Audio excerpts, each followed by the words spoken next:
The clock has moved on us, and I know not all of us are here, but I'm going to start anyway. So my name is Alberta Hemsley, and I forgot my button today. I'm terrible. I mean, I made buttons for everybody else, and I didn't have one for me. Albert, 1 second. Oh, that's the way they're doing it. Is there a way you can turn down the microphones? They're going to be having auditions over in the sanctuary for Tanglewood. It's a very important thing, so we're going to bring the microphones down so we don't interfere with those auditions. Well, we've got the doors closed between, just close the doors, we should be okay. Hope so. So we're going to close doors. Seem to be okay. Okay. We don't want to interfere with other people's problems here. Okay. Well, look at all these people here.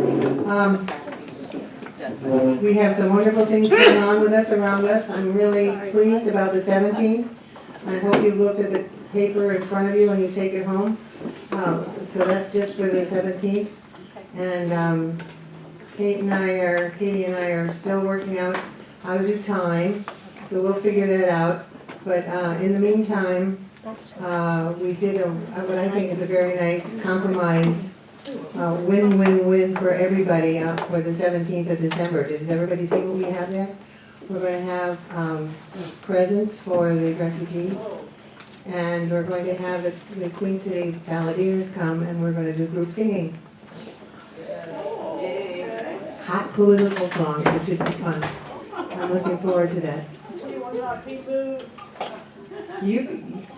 Well, we're going to move here. We'll be here. That's a song. I know. We will not be moved. I know the song. But I'm really happy that we're going to do that. So, we came out with a nice compromise for what's happening on the 17th. I think it makes everybody happy. The refugees will be happy. Now, I have toys that I'm going to bring. I have a box of Harry Potter things from Ollivander, whatever, and it has his Ollivander's office. And I also have like 7 or 8 of the textbooks, the books from Harry Potter. And I figure the books should be fun to give for kids. But if you look around our table, there are lists there of things to bring, things for buy cards for Uber and Lyft and all kinds of things that refugees can be used on the 17th. So start thinking creatively about what kinds of things we want to bring for those who are in need of that kind of stuff. Okay, so we got presents. Oh. Say a little more about the refugees. The refugees, we're dealing with an organization called Catholic Charities. And rather than have the speaker there come in at 17 and have us volunteer for doing volunteer work for the charities, we have decided we want to give presents. So that's what we're going to do just for the 17th. And they're going to come back, the Catholic Charities will come back in January. Where are the refugees from, basically? Well, you know about the community of Bhutan. They have like 20,000 here. I personally have registered to vote some 1,500 refugees here.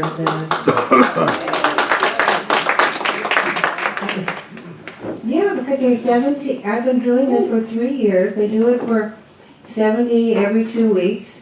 And it doesn't take long to kind of get up to those numbers. You might make it to heaven after all. Oh. Yeah, I just wanted to. They come from everywhere. I don't want to say where they're from because I know they come from everywhere. Caged babies. They come from everywhere. The ones I've been dealing with are from Mexico, but if Catholic Charities calls them refugees, we're going to give them presents, which is kind of how it works. They'll be back probably in January to ask about volunteering for our time, which would be fun. So I have this thing. I don't know about you. How many people of you get? I get from Team Pete I get probably 3 or 4 emails a day. He's really out there. Everybody. Is everybody feeling that, the pressure there? It's called the lead. Right. So this Team Peak has a thing that's going to be going on tomorrow, and so I thought that was going to be going here. It's our regularly scheduled Dickinson County Wednesday meeting in 6 Central. That's not good. It's going to be 2 parties, one in Spencer, one in Arnold's Park. Arnold's Park starts at 7:30 at our abbreviated Dickinson County organizational meeting. The date is Wednesday night. So our regularly scheduled Dickinson County meeting is canceled. We have an O'Neill residence at 7:30. So there's a new office. Anyway, I'm gonna let Peter figure that out. But it's just I get all of these things from everybody. I get them from, I don't know who sells my name. Somebody has obviously sold my name, and I did give, I think it was $3 to Yang, the Yang Gang. If you hit anybody, you're on sucker list. Sucker list, sorry, but, They sent you out everywhere. well, Doesn't matter. so a lot of you get the same emails that I do in terms of who's going when. Okay, so there's the letter from Team P, if you can figure that out, I don't know. Okay, so, other announcements, here we are, other announcements. Go, Susan. I have 2. One, Debbie in the middle is signing for Buttigieg. If you weren't here last week to do it, I've got Elizabeth Warren over here. This is just to get him on the ballot. Also, there is another petition to close the loopholes in the gun laws about background checks, to get that on the ballot. So if you haven't signed that, go ahead and sign it. But you have to be from Hamilton County, or at least these 2, probably Debbie's as well. The other is last night, Laura Weaver said that tomorrow night they're having a memorial for the transgenders that were killed this last year down at the Woodward Theater. I think it's on Main. I think it's at 6:30 as well. So I think she would really appreciate it. Go for it. Hello, I'm John Mangan. I'd like to thank you all for your support. In the end of October, I think you're reelected to the Hamilton County Saltwater Conservation District. Big part of it was your support and your vote. So I was the largest vote getter of the 3, and One of mine. I've got 3 more years till the next election. So thank you very much. I appreciate it. Thank you. Thank you. Thank you for serving. Last night at the school board meeting, the school board decided that they've had enough of City Hall not addressing the need for a new agreement with tax abatement. And so the school board is showing up as one group to the city council meeting tomorrow at 2 o'clock. And they are going to put out a press release, and they're demanding that they get their fair share from these tax abatements. And anyone interested in supporting this cause, if you come down to the City Hall council meeting tomorrow at 2, it would be a good way to show that you too want the city to do the right thing by the schools. Yay. Here we go. Hi, I'm Debbie, and I'm back again this week with my ballot access petitions for Pete Buttigieg for the spring presidential primary ballot. They're right here, if you could please sign. And if you want me to bring them over to you, just give me a wave, and I'll come see you with them. Thanks. Here we go. Stan made some more copies of Tracy Hunter's talk. They're over there if you'd like to have one. There's some fundraisers coming up in the next couple weeks too. So hope you'll partake. Other announcements? Are we getting close? Are we getting close? Kate, we might be getting close. Come on up. We have with us today Kate Schroder, and I hope I've spelled it right, Schroder, for District 1. That's the one currently held by Steve Shabbat. So she is a candidate for Congress. Now, is it Congressman or Congresswoman? Or just Congress? Whatever it is, here we have her. For today, we have Kate Schroder. Thank you, Alberta, and thank you all for being here on a cold Tuesday. I am so grateful to be here. Warm, I know. At least the sun's shining. We didn't have that yesterday. But Cincinnati is a huge part of who I am. So my family's been here on both sides for 5 generations. And I have been accused my whole life of being a Cincinnati superfan. So I am taking it to a new level with this campaign. And I grew up in Pleasant Ridge and went to Nativity for grade school and went to Ursuline for high school. So I have spent my fair share of time at church festivals and fish fries and football games. And I think that's going to serve me well in this campaign. But more seriously, I think having 12 years in the Catholic schools here did instill in me a very deep sense of social justice and service. And that was reinforced in my home. So my parents, Lou and Chris Schroder, were both medical professionals. And I was the second of 4 kids. So we had 2 girls and 2 boys in our family. And we were very competitive, eager, active kids, but to my parents, and we wanted to compete on sports and social activities and grades and all of that. That did not matter to my parents. What mattered in our house was kindness and hard work and always, always doing the right thing. And that is a huge part of who I am today. It is a huge part of why I am making this decision to run for office against Steve Shabbat. So I went to Indiana University for college and I got my MBA at the University of Pennsylvania, the Wharton School, and I've spent 15 years bringing business skills to public health. When I was 29, I moved to Zambia in southern Africa and lived there 2 years and led programs in pediatric HIV and increasing the number of health workers there. And I stayed in global health for 10 years after that until I stepped down this past July to run. And the past 6 years I've been leading, before I stepped down, I was leading a global program to reduce mortality rates to children due to diarrhea.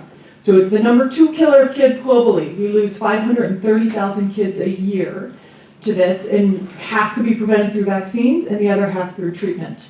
And one of the programs that I led across 4 countries was to increase treatment rates for kids with diarrhea. So it was India, Nigeria, Kenya, and Uganda. And we were able to reduce the price of treatment in those 4 countries by 40%. And we increased the number of kids getting correct treatment from 1.2 million to 55 million kids. We published, thank you, because I believe in science and peer-reviewed journals. We did publish 5 articles on that over the summer in the Journal of Global Health, and it's estimated that it has saved 76,000 kids' lives, that increase in treatment rate. Here in Cincinnati, I serve on the Board of Health. So I've been on the Board of Health and leading the Finance Committee for the past 3.5 years. And one of the programs or efforts that I've been very involved with has been increasing the number of dentists in our public health clinics so that fewer adults and kids are having to choose between debilitating pain and going to school or work. But this is me. I like to solve problems. It drives my husband crazy at times, and I am a list maker. I like to check things off. It's what gets me up in the morning, is getting things done. I love it. And when I was 33, so I'm 42 now, when I was 33, I did encounter a problem that I could not solve on my own. I came down with a terrible flu, and I noticed when I shrugged my shoulders like this, there were grape-like lumps right here on my right clavicle. I didn't think anything of it. It was November 1st of 2010, and the flu went away, but these lumps stayed. And I went to my parents' house for Thanksgiving in Pleasant Ridge, and right after dinner the night before Thanksgiving, Wednesday night, I showed my dad, because he was a physician, not because he was an oncologist, and I said, "Dad, what do you think of these lumps?" And I still remember exactly where we were in their house, and he felt my clavicle here, and he felt the back of my head, and he told me that it was the classic presentation of lymphoma, which I tell everyone because I've since learned it is. I did not believe him at the time. I thought, Dad, this is what you see. You know, I was 33, I was on top of the world. But he followed up with me every day that I was home for those 4 days. You have to, here's how it's going to work. You're going to get your first a CT scan, and then a biopsy, then a PET scan, and he convinced me to go first thing on Monday, which I did. And the scans and biopsy confirmed it was Hodgkin's lymphoma, and that I would have to go through 4 months of chemo to have any chance of beating it.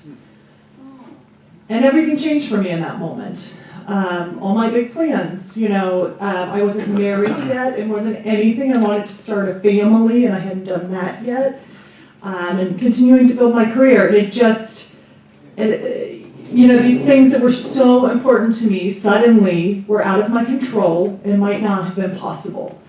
And it's an incredibly humbling and vulnerable feeling. And the priorities that have been stressing me out just evaporated. And everything in my life boiled down to 2 questions. And it was, could I access the treatment? And would it work on my body? And I was so lucky. I was lucky I had a job that gave me the insurance to access that treatment. I was lucky that my job allowed me the flexibility to keep my job while I went through 4 months of chemo. And I was lucky to have this amazing network of family and friends that literally lifted me up and carried me through an incredibly difficult time. And most of all, I was lucky that it worked. So with Hodgkin's, the amazing thing is you can hit the 5-year mark. And I'm now at the 8-year mark, but I am officially cancer-free. And nothing lights a fire like a cancer experience. So John and I got married that next year. And it is an absolute miracle. We have 2 children now. So Josie's 6 and Pierre's 4. And they bring indescribable amounts of joy and chaos to our lives on a daily basis. But I have never forgotten what it feels like to be that vulnerable. And that is a huge part of why I'm running for office. Healthcare is a human right. And it is not okay to play politics with people's lives.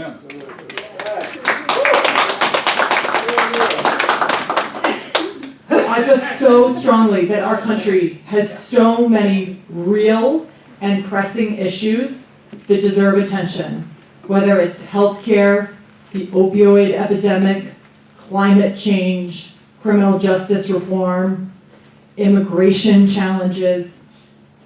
And we are not going to solve these with the status quo. We need leaders who wake up every day ready and eager to solve these challenges. And we need leaders who are low ego.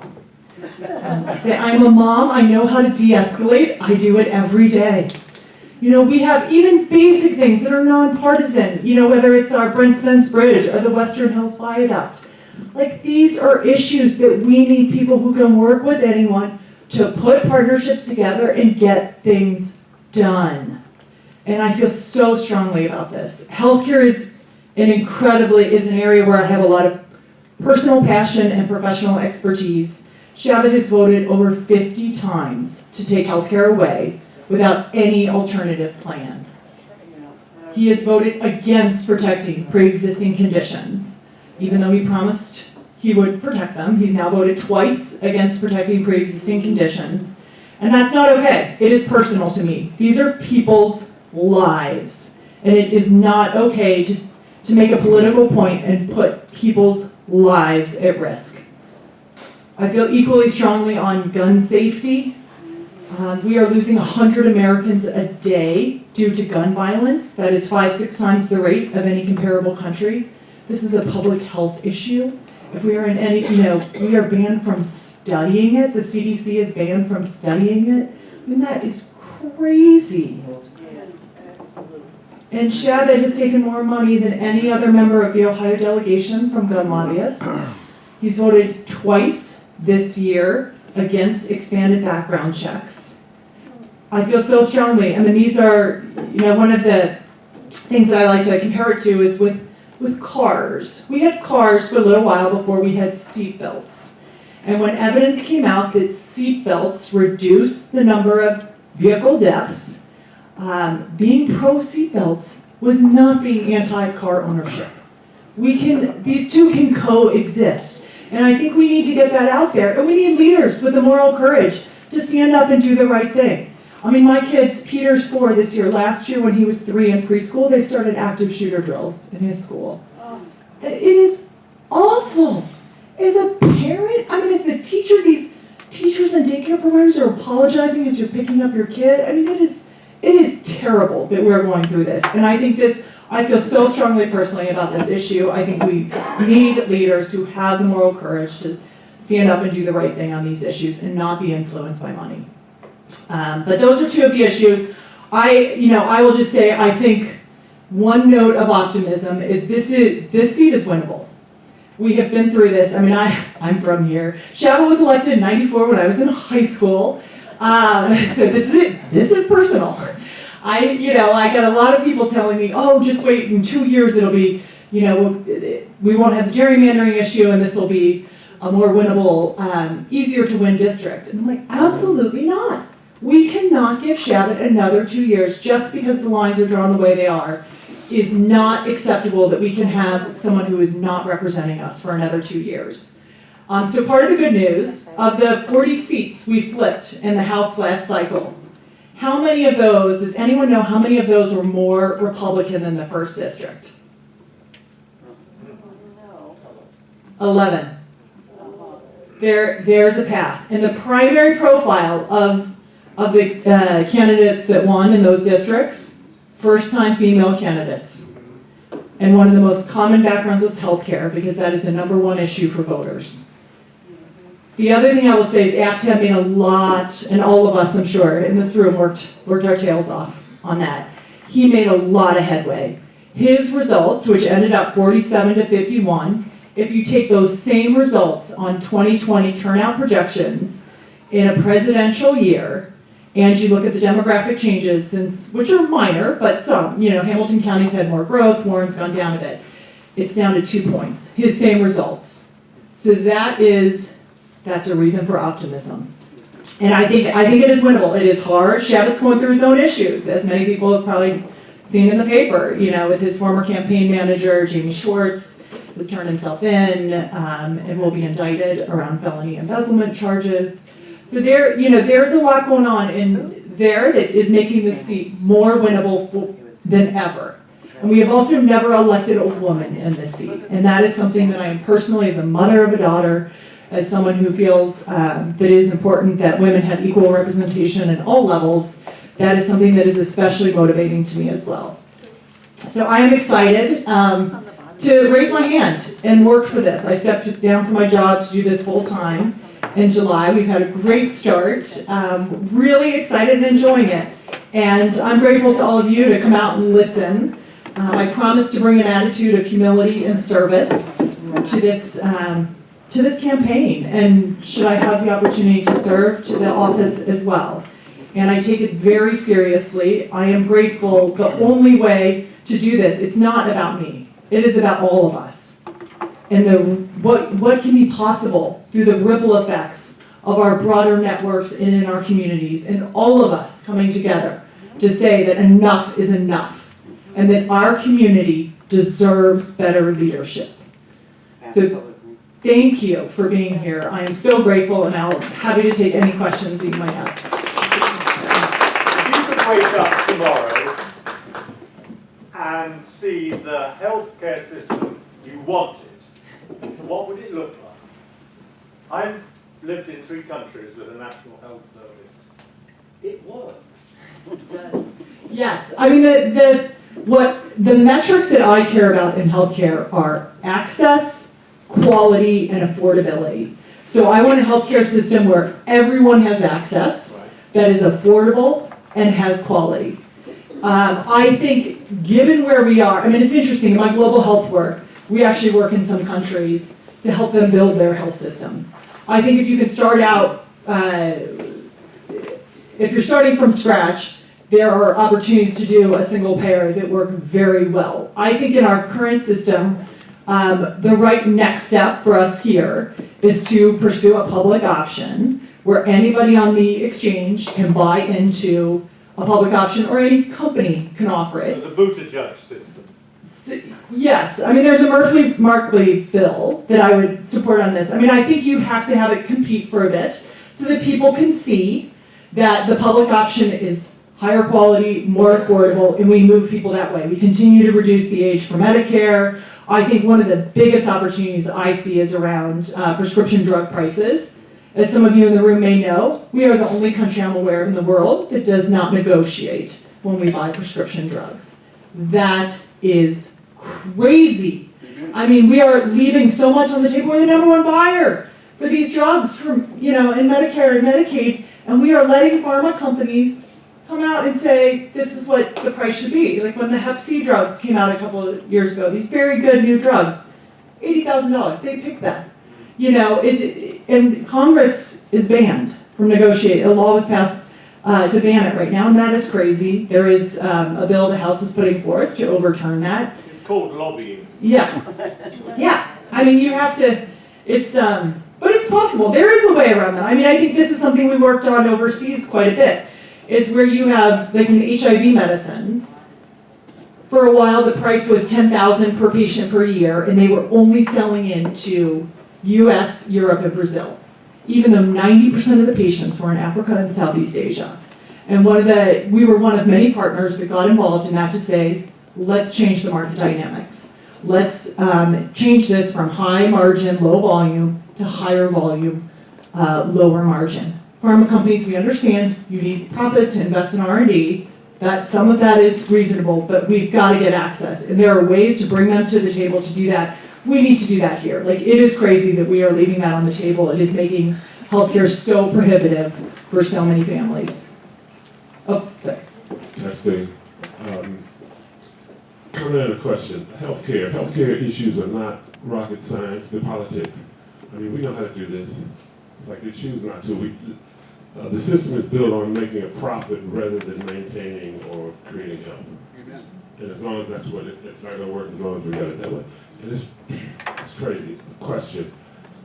Could you talk about voter manipulation, both psychological, logistic suppression, and racial stuff, and outside folks influencing our system? Please.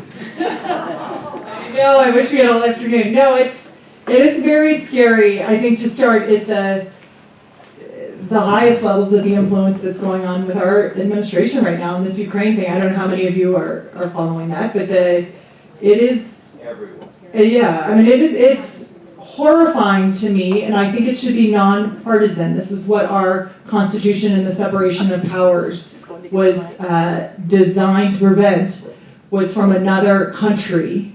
They were afraid of a king-like system where another country would gain influence.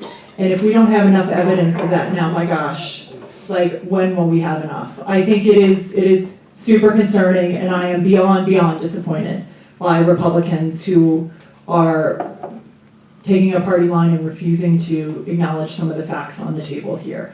And I think, that's at a high level, but even basic things in voter suppression here, like our primary was moved to March 17th to depress turnout because it's, St. Patrick's Day, and all the purging of the voter rolls. I mean, we are up against, in the gerrymandering, it is horrifying what's happening there. I think the House, the very first measure, you may know this, House Bill 1, was designed, and to me there's a couple pieces to this, but House Bill 1 that was passed at the beginning of this year was to address some of these issues around voter rights, around the influence of money in politics.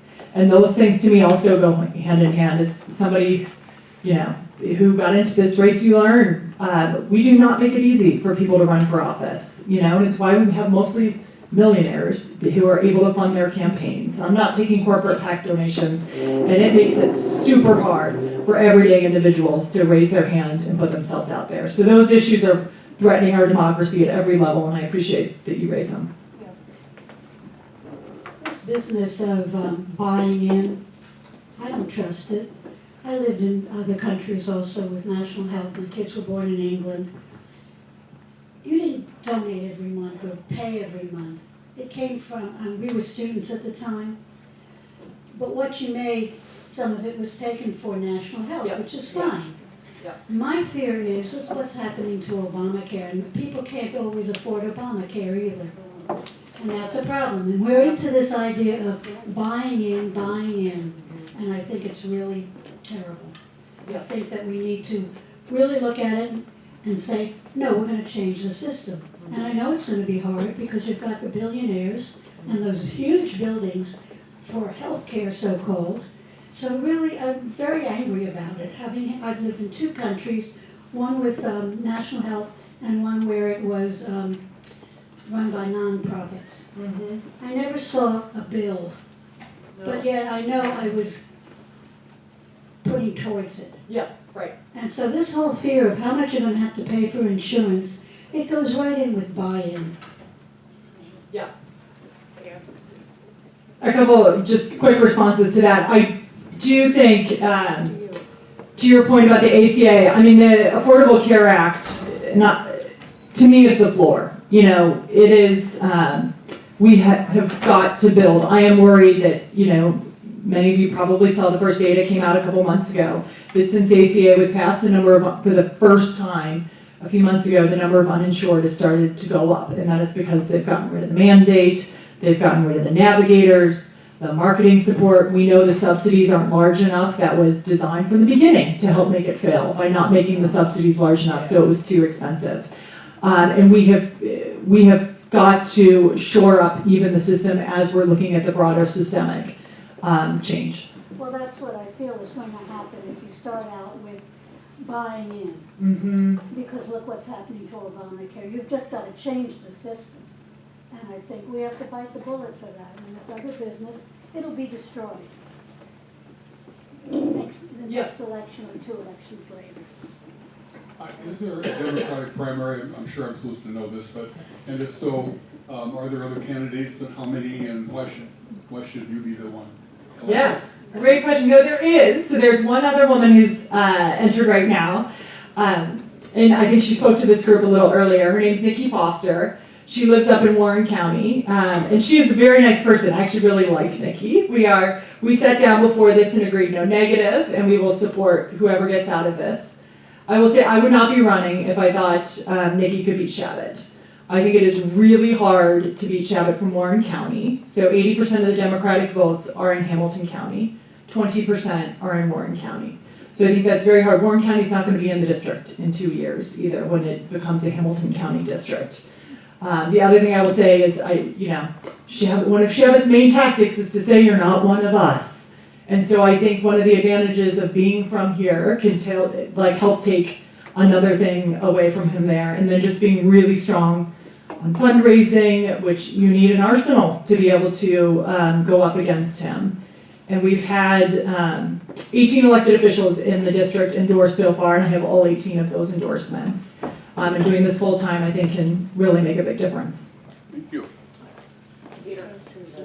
I have the mic. Yeah, Peter, I got the microphone. I have another mic, Peter. You can't take the speakers. Good Catholic girl from Cincinnati. You'll have to talk about the pro-life, pro-abortion debate. Thank you, Susan. I will say on that, to me, one of the things, I want to focus on common ground. Let's all agree that we want to reduce the number of abortions.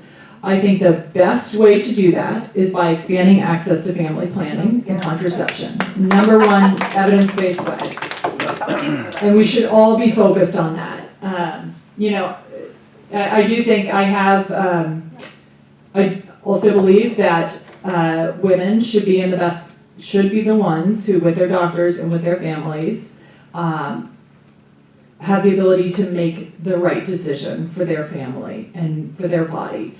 And I have lived in countries and seen with my own eyes what happens when there is not access to safe abortion care for people who need it. And it increases maternal mortality, and it is horrifying. It is horrifying for what happens to the other children in that family. So I feel like the number one thing we should be focusing on really is access to family planning, but in cases where it's needed, there needs to be access to safe care. Right here. During the hashtag campaign for the congressional one, Steve Shepard was really dirty. In fact, his Fountain Square group was the ones that created all of those lies. And they replicated those lies, so much so that they were everywhere. You turned on your solitaire on your phone, and it was coming up in there. But what appalled me was it was on the cartoon channel, so my 4.5-year-old granddaughter would see, oh, that Aftab is a bad guy. He did this and this. They heard it so much, you hear it so much, it's the same thing. You say it again and again, people will believe it. How are you going to deal with that? Because at the end of the election, the Republicans said, we did what we were supposed to do. We did what we were told to do. We got shadow elected. So yes, we were ruthless, we were horrible, we were amoral, but we got our job done. How are you going to deal with that? Great question. I will say, just to respond with a personal reflection first, which is, I think that is the number one reason people don't run. And it was the one that gave me the most pause, is having millions spent against me telling the world that I'm a terrible person. And it was something that John, my husband, and I reflected a lot about. We have young children that are 4 and 6 that are in school. They're going to hear it from others. It's horrible. And what it came down to for me was the same reason not to run is the same reason to run. Because we have a nasty system, and part of the reason that the system is nasty is not enough good people run. And so I think for me, personally, I'm going to run my race. I am grateful that Cincinnati is 1 degree of separation, and that most people will know a Schroder, come from this huge extended family. And I think, and if they don't, we have to raise the resources to get our name and our message out there and not constantly be on our heels responding to the terrible things that they're going to say, because they will, and we just have to be stronger and more consistent and out there as well. So it is a matter of raising enough resources to get your message out there and working your tail off to be knocking on every door, meeting people, and having a really well-run operation with people out there that can be saying, I know Kate, I'm working with Kate, and that does not reflect the kind of person she is. And I believe in Cincinnatians. I believe when we see those things, that people are like, they know where that's coming from. So we're just going to have to run despite that, and it is winnable despite that, but it's nasty, and it's unfortunate that our system is the way it is on that. Yeah, I just want to say, what turned me off when Nikki spoke here was stressing the partnership with business and corporations. And I understand that it doesn't sound good if you just say, I hate all corporations, but the reality is that people in Congress are constantly barraged by dark money to do things that corporations want. So it seems to me that's an important thing to work out a way of not sounding like some kind of crazy anti-corporate person, but also be aware that this is realistically the enemy. In terms of, you mentioned how dark money, it's where the funding for all this negative stuff that you're going to be subjected to really comes from. So I think that I don't have an answer, but I think it's something it's important you think about how to describe the reality of runaway capitalist corporations. Yeah. I'll bring the I mic over. appreciate that. Mic on.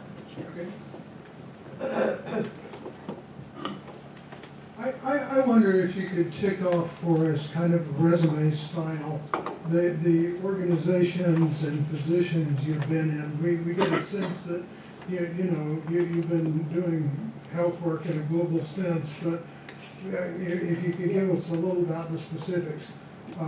Nikki Foster has the General Electric and the Air Force, which are very recognizable. Yep. And unlike Peter, I think they're positives on the resume.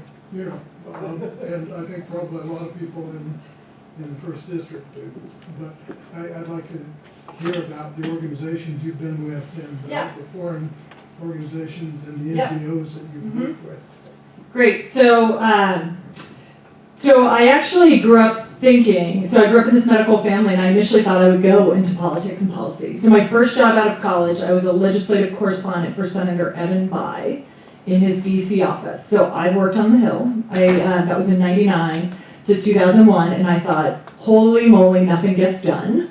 And that was 99. But I thought, okay, I'm going to change from politics to influence things in other ways, because I initially thought I would go into politics and run myself. So I spent a year and a half working for Senator Evan Bayh in his DC office. I then spent a year and a half working in City Hall here as a council aide. And then I went and got my MBA at University of Pennsylvania. I then spent 3 years working in best practice research and consulting for the Advisory Board Company, which is based in DC. And they work with 3,500 of the 5,000 hospitals in the country to do research on some of the key challenges hospitals face. Like I worked on throughput in the emergency room. I worked on how to reduce infection rates on nursing units. So I was there 3 years, and then I went through, in classic, just to tell a story, classic DC fashion, I was at a happy hour, and someone said, does anybody have an MBA in healthcare experience? The Clinton Foundation is hiring in Zambia, and my then boyfriend, now husband, said, you should talk to my girlfriend. So I wasn't looking for a job. I passed my resume on a whim to the Clinton Health Access Initiative. It is a 1,400 person, when I joined it was a couple hundred, but it's now a 1,400 person NGO that operates in 35 countries. I joined when we grew from 10 countries to 35. I opened the Zambia office. I hired the local staff. I opened the bank accounts, did all the legal compliance, and I was there 2 years managing that office, leading the relationships with the government and all of the NGOs, civil society, and local partners. I then stayed with CHI, the Clinton Health Access Initiative, for another 10 years, but based out of the US, traveling about a week out of every 6. I led, like the diarrhea project I mentioned, was a $70 million project over 5 years that I was the #1 lead on globally. There were 50 plus people working on that across the 4 countries. And I would lead the interaction. Our support came from the Gates Foundation, IKEA Foundation, private philanthropies, and others. We did not get money from the US government. But in CHI, I should say, is separate from the Clinton Foundation. It's a separate 501c3. President Clinton and Chelsea Clinton do sit on the board, but it is separate from the main Clinton Foundation. And so that's what I was doing until July of this year. Yes, Dave. Could you do a little comparison, contrast for Democratic candidates for president? I'll expose my bias. I like Elizabeth Warren because she's built something like a Consumer Protection Act. She also puts out more program ideas than any candidate I've ever seen. She's forcing the other candidates to do the same thing. I prefer that to these lofty generalizations about hope or whatever. So, yeah, I mean, I'll be honest, I'm also still figuring out with it. I am grateful that we have so many choices. I think we're bringing a lot of energy and ideas to that. I do hope we winnow down soon, because the #1 thing is winning this, and I think any one of them would be 100 times better than what we have now. I love that Elizabeth Warren has a plan for everything. I think, everyone I know that has worked with Elizabeth Warren speaks so highly of her, and that her personal integrity is, like, what we see is who she is. She used to be a Republican. I mean, I know. I don't know if people worked with her when she was a Republican, though, but it's true. We're all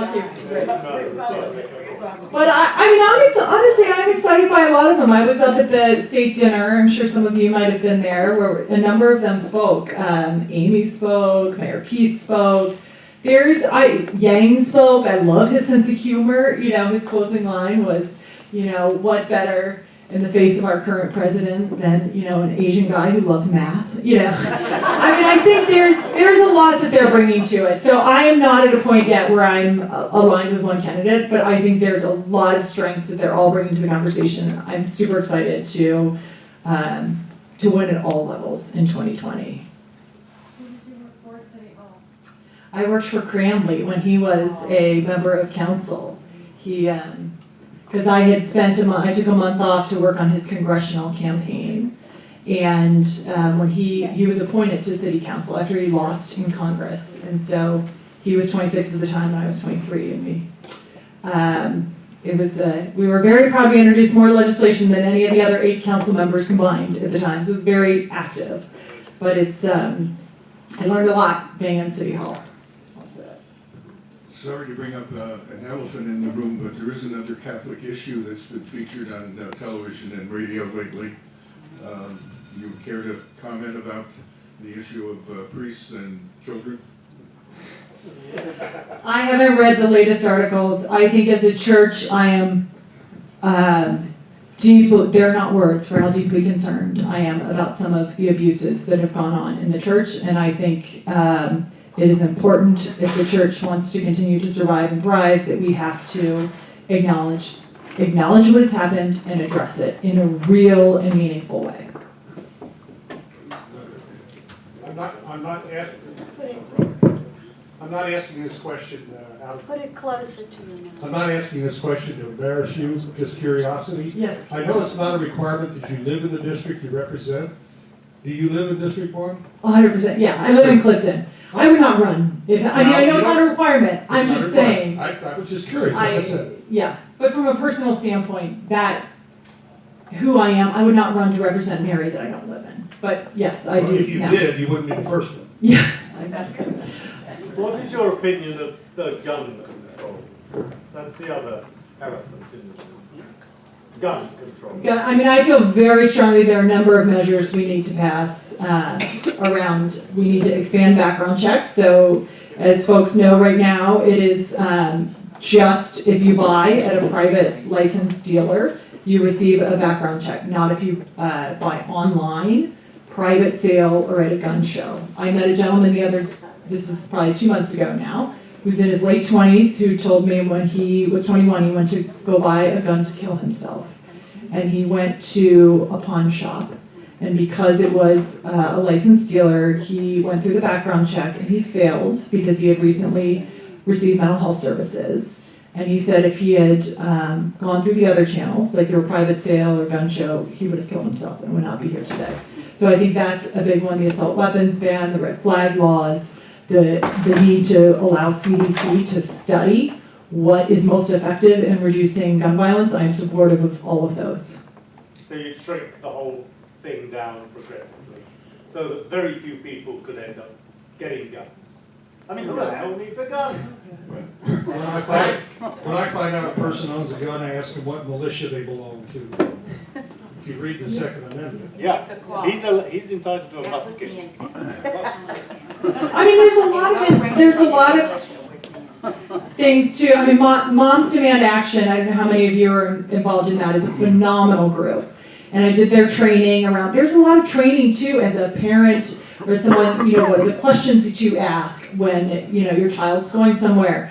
I also think there's a lot of technology we can be using on guns so that only an owner can fire it. That's technology that's never been allowed to go out and be used on guns. So there are a number of things that I think we can and should move forward on. As a retired union construction worker, I'd like to ask you what your feelings are on prevailing wage, living wage, union project agreements, and all the recent appointees to the National Labor Relations Board. Yeah. I'm very strongly supportive of workers' rights. I think we would not have the middle class without our union colleagues having pushed for that. I think I am deeply concerned about what is happening with our middle class and that we have not had the levels of income inequality that we have now since the Great Depression. And I think a huge part of that has been a deterioration of workers' rights. And I think that needs to be a priority. I really like how Sherrod Brown has been framing this discussion. And I think we need more people to push for that. We need strong workers' rights to be able to rebuild our middle class. It's horrifying, the sort of what is happening with our income inequality and what that's going to mean for our society over time. And so I'm very strongly supportive of those issues. I'd like to add something onto that. I also think we have an idea going around in our world that unless you're college educated, you're not worthwhile. And what do we need now? We need jobs, we need construction workers, we need those apprenticeships out there where kids learn skills and not wind up with debt that is incredible. And so I think we need to start holding those kinds of jobs up here and saying, look where I am, and look what I've been able to do with the training I've received. I agree. I fully agree, Katie. What's your position on public money in the form of vouchers going to private Catholic schools? Good question. I believe our public dollars should be used to strengthen the public schools. My kids are in the Cincinnati public schools, a new school in Clifton, the Clifton area neighborhood school. It was a school that, it was a neighborhood, we only had a failing public school in our neighborhood. And so there was a magnet school, but it was a lottery to get in. And our neighborhood and 2 of the surrounding neighborhoods have banded together and worked with CPS and helped to start this new public school in our neighborhood, which has been great, and I think that needs to be the focus of taxpayer dollars.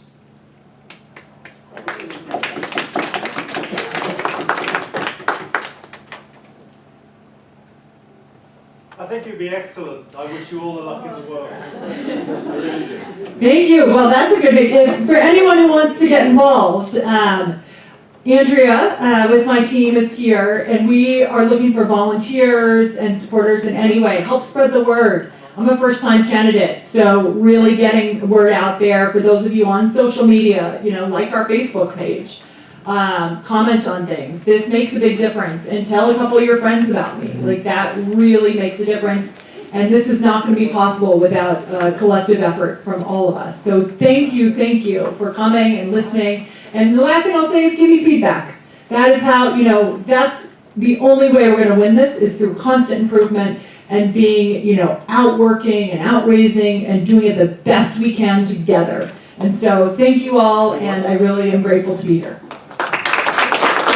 Thank you, Kate Schroder.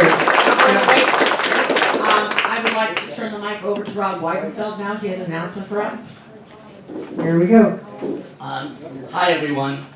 I was sorry I had to be late because I hate to miss anything Kate has to say.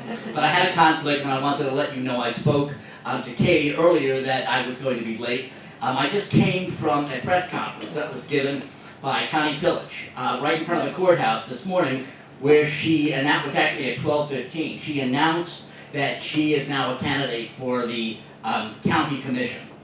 And in her announcement, essentially what she said was that she wanted to carry on the legacy of Todd Portune, and she expanded on what she had in mind.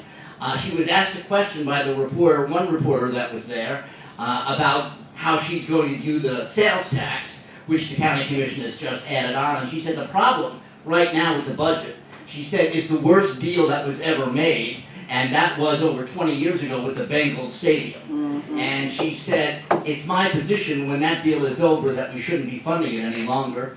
And finally, she talked about the high infant mortality rate in Cincinnati, which she said is, I think she said it was the 10th highest in the country, and the worst in all of Ohio. And so in any event, it's going to be an exciting race. I think we're blessed to have, to be in a position, sometimes I think how horrifying this country is right now when I think about what's going on. But on the other hand, we get great candidates like Connie, like Alicia, like Kate, like Nikki, like others. So that gives me hope. So that's my announcement. Thank you very much. Thank you, Rob. Go for it. Yes. Okay, I want to get back to the nitty-gritty and talk about lunch today. If you haven't paid me and you had lunch, it was $10. And do you want to do pizza next week or sandwiches again? Pizza. Sounds good. No, nobody cares. More important than you care. Okay, so who wants pizza? Who wants Raise sandwiches? your hand if you want pizza. Mike, is your hand up for sandwiches? No. Mike, are you doing sandwiches or pizza? I don't care. Okay, more people want. All right, we'll do pizza again, and I will, I'll send this around, so if you want pizza, be sure to sign it before you leave. Or you can email me later, and we have to change the minutes about lunches. Peter, I'll talk to you about that. All right, thank you. Okay, so we have next week, which is Peter W. Rose. He does not give lessons on gambling from baseball. So I just want you to know He just happens to have a name, and it's always Peter with an N on the end, an R at the end. And he's going to give us a high-class University of Miami University talk on capitalism and socialism. It should be really interesting. Ooh, you've heard of them. And then following that, we have Alicia Reese. So we need to get the other speaker here for January or February. Did you hear that, Katie? Next 2 weeks from now, it's Alicia Reese talking for Kennedy. He's already done. Yeah, that's why I couldn't send you the link, so she announced today. Oh, got it, okay. So Alicia Reese comes after that. We have wonderful things happening, so keep your list of things that are happening, and we'll add more as we go along. I hope you have a wonderful, wonderful week. Maybe a little warmer, wouldn't that be fun? Have a very nice week, and enjoy it. Come on back next week for another week. Democrats. Isn't it nice to hear Democrats asking questions? Have a good week.